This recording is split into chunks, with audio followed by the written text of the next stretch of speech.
Here to tell you about the Port Authority are our Teton County Planner, Paul Wick, in the middle, Lyle Hodgkiss, who's in banking and ranching, Steve Dogiakos, who's a small business owner, and we'll turn it over to them. Not running for anything. I'm not selling you anything tonight. I do have Lions Club raffle tickets for Jones later, after the show. I was asked to be on this panel, and I think what I prepared is kind of the nuts and bolts of a port authority. Do I know the whole history on port authorities? I don't. But what I did learn through putting together some information on port authorities, 1921, Port Authority was established for the cities of New York and New Jersey with the intention of helping with the infrastructure needs of those two port cities. But where I kind of lost track of things is how Montana put into Montana Code, which is up here, port authorities. I don't know who got the wild hair that, yep, Montana ought to have port authorities. But the language is slightly different from the original intent of port authority. I'm sure that a lot of you can't read all of that. I put it up there more because I wanted to show you that there is law that says, yes, you can establish a local port authority. I don't think I'm going to read the whole dang thing to you. By the way, I do have this PowerPoint is available, so if anybody wants it at a later date, you can sure get it from me. Email's pretty easy to send it to anybody who wants to look this over. The second, and there's multiple phases of this code.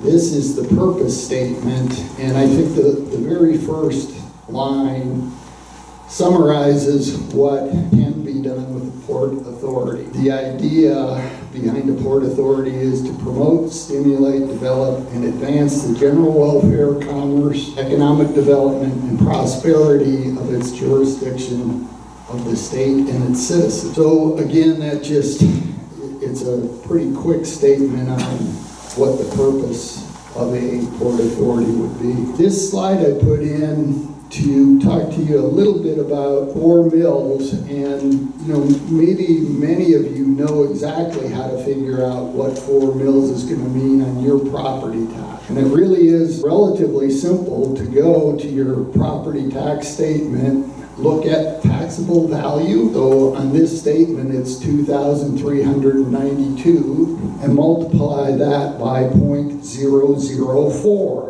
And that tells you what 4 mills is going to cost you on your property. So this scenario is my property tax. That actually comes out to slightly over, and it's in my notes here, it's not that important, roughly $9 in annual tax increase. Now, because this is done on a home site in 20 acres, and I know that there's probably a couple people in this room that might own a little bit more than 20 acres. So I did throw this slide in that would indicate irrigated land, 127 acres. Again, all you really need to know is taxable value. With the taxable value of 127 acres in Teton County was 1,924, and again use that same multiplier, and that $7.70 is what irrigated land 127 acres would be. My assumption is farm ground here is non-irrigated, 158 acres. Taxable value is slightly lower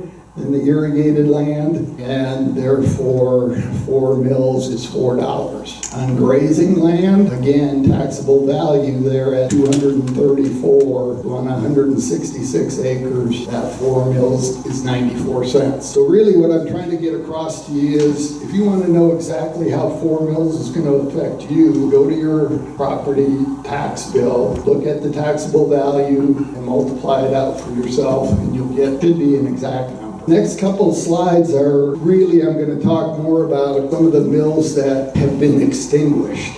So, and why I want to talk about that is that right now is really an opportune time because many mills have been extinguished in this last year. Good or bad, and I know this is going to ring true to a lot of people, but hospital district, nursing home. The bad thing was we had to sell our hospital, we had to close our nursing home. On the plus side is those mills are now coming off the tax rolls. So we have 5 precincts in Teton County. That's what they look like. The nursing home at mill levy was countywide. So everybody within Teton County was paying that levy. That was a 10 mill levy. The hospital district, I know this probably doesn't show up on the screen quite as well, but so the hospital district basically cut off halfway between the interstate and Highway 89 in a north-south pattern here. Those people in the shaded area to the west of that were also paying the hospital district levy, and that was a 10 mil levy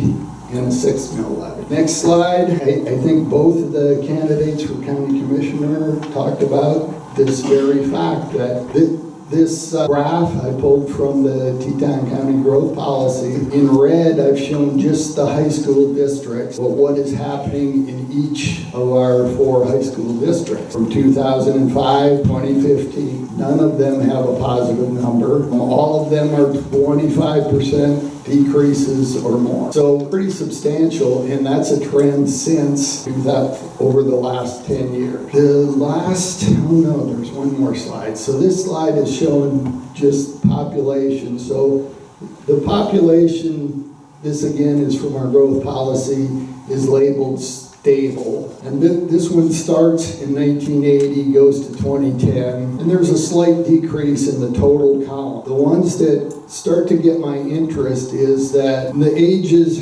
18 to 24, in 1980, 558 of the residents were 18 to 24 years old. In 2010, it's 210. And as you look at 25 to 44, that same trend is there, where that is a decrease over that entire time frame. In the 85 plus, we're getting a positive number where we went from 120 in 1980 to 204. I think it's a prime example. I think everybody knows this, but the numbers say this is an aging community. That's what it's telling me. So again, how do we turn that around and get some people in this 18 to 24 in particular is the one that's really taken a hit.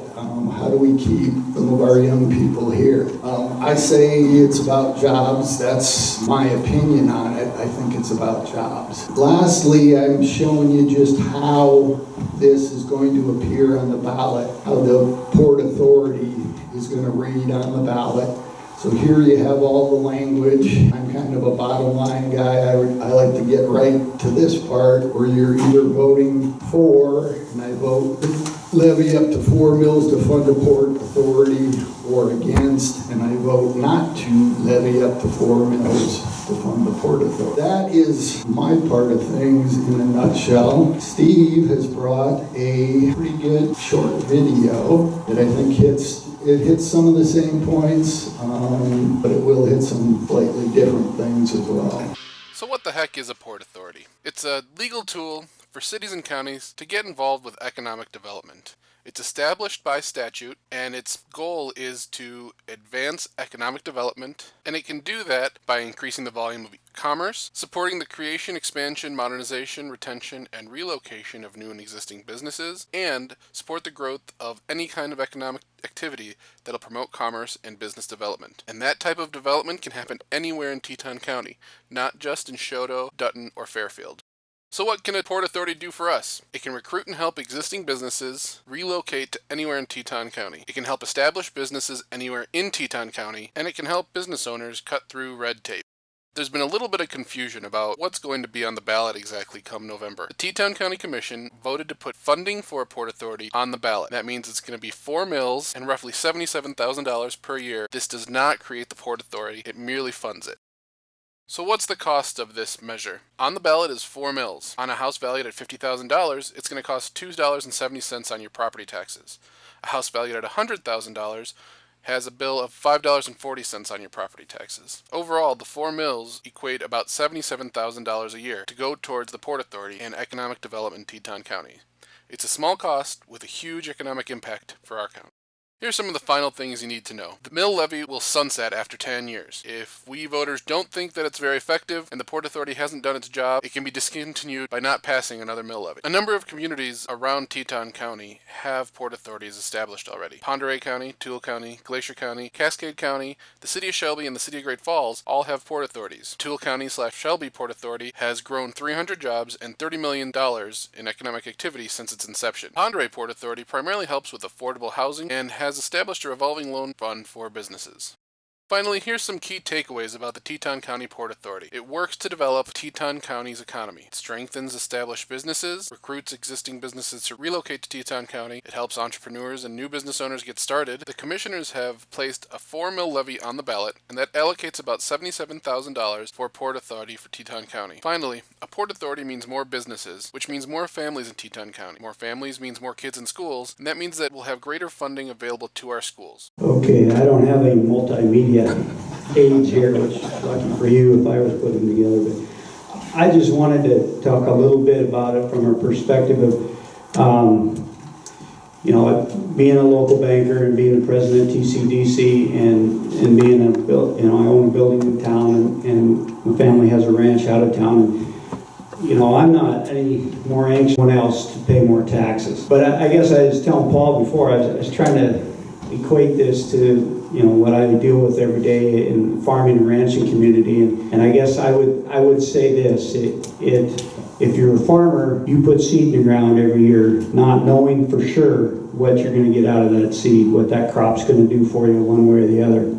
But you put seed in the ground with the hope that it will produce something. If you don't put any seed on the ground, you're guaranteed not to cut a crop. And that's how I look at this Port Authority thing, just from a personal standpoint, is we can't sit here and guarantee you anything. Economic development it's a strange animal. You can put a lot of effort, honest, sincere, hard effort into economic development, and at the end of 10 years, we may have nothing to show for it. But I do know that if we don't do anything, we won't have anything to show for it. And I guess to me, it's a calculated bet that we need to put the effort forth and hope that we're rewarded for our efforts over the course of the next 10 years. But we know for sure if we don't do this, we're likely to see more of the same, as Paul outlined, with the declining enrollments, declining populations. I sit in my office and I have people come in and they have kids that are about my age, kids' age now, and they want to come back to the farm, they want to come back to the ranch. But it's really tough to pull that off without having them do something else. They need to supplement their haying or their trucking, or they're doing something besides just being home on the farm or ranch. And so we need to cultivate, we need to think outside the box, in my opinion, and we need to come up with options, not just for agricultural kids, but for anybody's kid who wants to come back and raise their family and show them Montana. I think, I'm biased, but I think Choteau has more to offer than any of the surrounding communities that we are competing with. But as Steve pointed out in his PowerPoint, everybody around us has a port authority. Now, I'm not saying we should do something because everybody else is doing it, but I do think it puts it at an economic disadvantage to not have a full-time person that the only thing they do when they get up in the morning is think, what can I do for Teton County? That's their job. Hopefully that's their passion. And to me, I think the key to whether this thing it's worth it or not is the type of person we get to fill that position. That's kind of key in a lot of jobs, but we've seen, the commissioners have seen, a lot of us have seen economic development positions be funded, and it just nothing happens. But that'll be our own fault if we allow that to happen. That the way this person would be held accountable is through a minimum of 5-member board that would be appointed by the county commissioners. And keep in mind, this is a countywide deal. This isn't a Choteau deal, Fairfield deal. This is countywide. So we would have, the idea is that those board members would be scattered throughout the community, throughout the county, so that they could be held accountable by their constituents. So I don't have a lot more facts and figures than what Paul, and thank you, Paul and Steve, for putting those together. But I just, as Paul was putting that up there for The homeowners, you saw the numbers, but for ranchers, I just quickly calculated, we're talking about $4 per section per year on pasture. Irrigated guys, we're talking about $10 per section for irrigated ground.